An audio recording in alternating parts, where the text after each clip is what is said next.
Salam jumpa dalam renungan harian Katolik dari Paroki Santo Thomas Rasul Sri Bawono.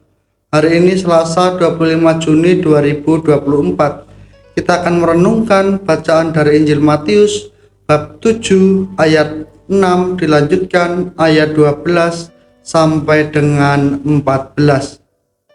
Saudara-saudari seiman, sastrawan Franz Kafka menulis, ketidaksabaran mengusir manusia dari Firdaus dan terus-menerus menjauhkannya dari sana. Manusia sudah terbelenggu sikap mau cepat dan tergesa-gesa alias instan. Kita ingin mendapatkan sebanyak-banyaknya dalam waktu sesingkat-singkatnya. Segala-galanya dibuat cepat dan kilat. Makanan instan, cinta kilat, kos kilat, foto kilat, hidup kilat, dan mati pun kilat. Kita tidak mau lagi dengan apa yang disebut sebuah proses. Apakah sesungguhnya yang kita cari dalam hidup ini? Bila kita mau semuanya secara instan, maka kita bakal menjadi korban sistem yang instan itu. Saudara-saudari seiman, dalam Injil hari ini Yesus menunjukkan dua pintu, yaitu pintu sempit yang membutuhkan suatu proses dan waktu, dan juga pintu yang lebar dengan jalan yang luas. Yesus memerintahkan kita untuk memilih pintu yang sempit. Masuklah melalui pintu yang sempit. Mengapa terjadi demikian? Sebab sesungguhnya lebar pintu dan luas jalan menuju kebinasaan. Kejahatan terbuka lebar bagi manusia. Manusia cenderung hidup dalam kejahatan, meski jalan itu akan mengantar mereka pada kebinasaan. Sementara pintu yang akan mengantar manusia pada kehidupan sejati dan kekal kurang diminati, karena sempit dan jalannya dan juga menjadi sukar. Maka hanya sedikit orang yang menemukan pintu itu dan melewati jalannya. Saudara-saudari seiman, Yesus mengharapkan agar kita tidak salah memilih jalan. Jalan menuju surga selalu disertai salib. Dan itulah yang telah ditempuh oleh Yesus dalam perjalanan hidupnya.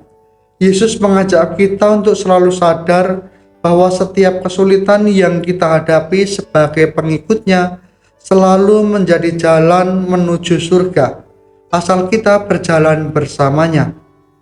Hidup kita saat ini sudah menunjukkan pintu mana yang kita pilih. Rasanya belum terlambat untuk berganti pintu, seandainya kita telah salah memilih.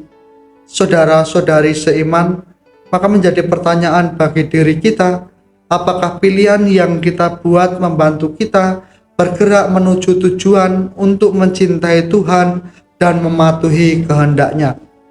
Marilah kita minta kebijaksanaan dari Yesus agar kita sanggup mengetahui jalan mana yang akan menuntun kita pada kebaikan dan kehidupan, serta jalan mana yang menuntun kita pada kejahatan dan kematian.